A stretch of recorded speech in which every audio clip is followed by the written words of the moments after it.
Hello everybody, welcome to Scoops TV. Babe. Yeah, sweetie. How much money do you plan on spending on knives this year? Somewhere between 700 billion and $1,300 billion.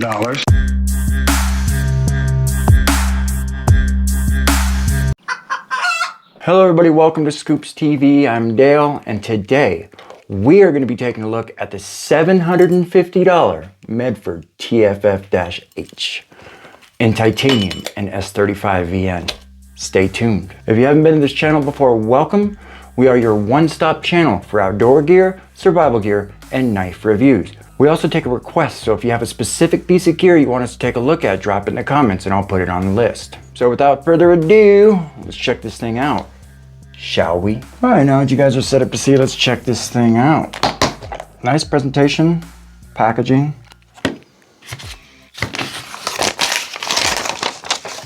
Limited warranty and care and maintenance, and a clear little Medford business card. Right on. Nice case, dog tag on it. Wow.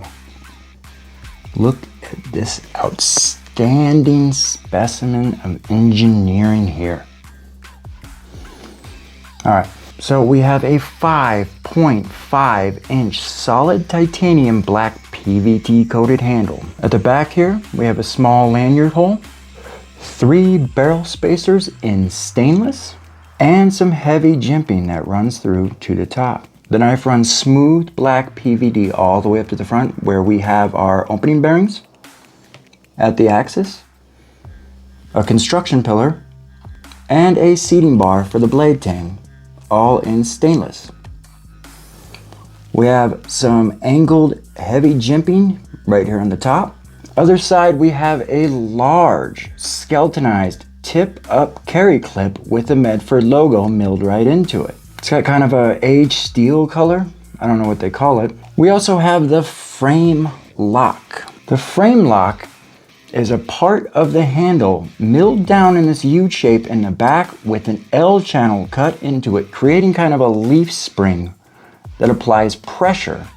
When you open the knife, the leaf spring snaps into place, holding the blade on the tang right where it needs to be. It is a simple yet very effective and strong locking mechanism. Its only downside is it slightly changes the ergonomics of the knife. More on that later.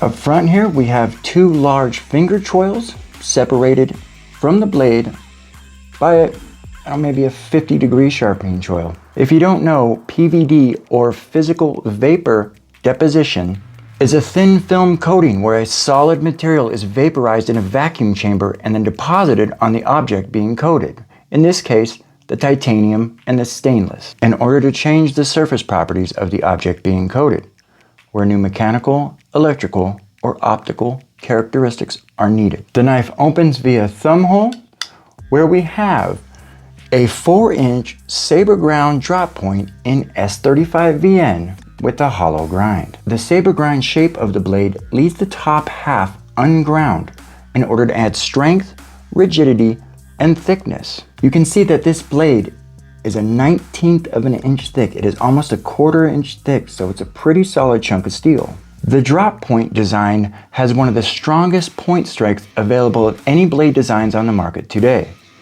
due to its thickness behind the point. Its only drawback is the thickness slows insertion speed and therefore insertion depth, creating a shallower wound channel when compared to the clip point, for example. S35VN is a Crucible Industries steel developed as an upgrade to S30V.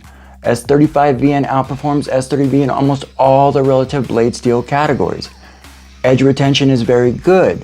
Toughness is excellent, and despite toughness usually being a trade-off with wear resistance is also very good, which kind of makes this steel unique.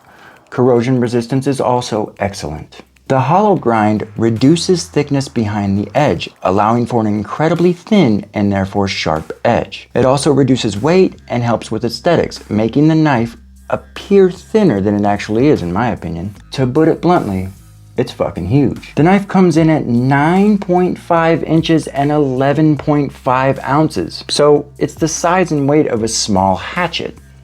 For some quick size comparisons, let's put it next to the Spyderco Yo Jumbo. You can see it's a much thicker and heavier knife. Next to the Benchmade Freak, see it's a much bigger knife here as well. And next to the Kershaw Natrix XL, still a much bigger knife. Just for the fun of it, next to a Bug Out. Ergonomics are good. It does take some getting used to. It's a large hunk of metal, but once you do get used to it, there are no hot spots. It's designed well, comfortable spot for every finger no matter how you hold it. The only thing I don't like is that I notice the difference in thickness between the first and second finger choils.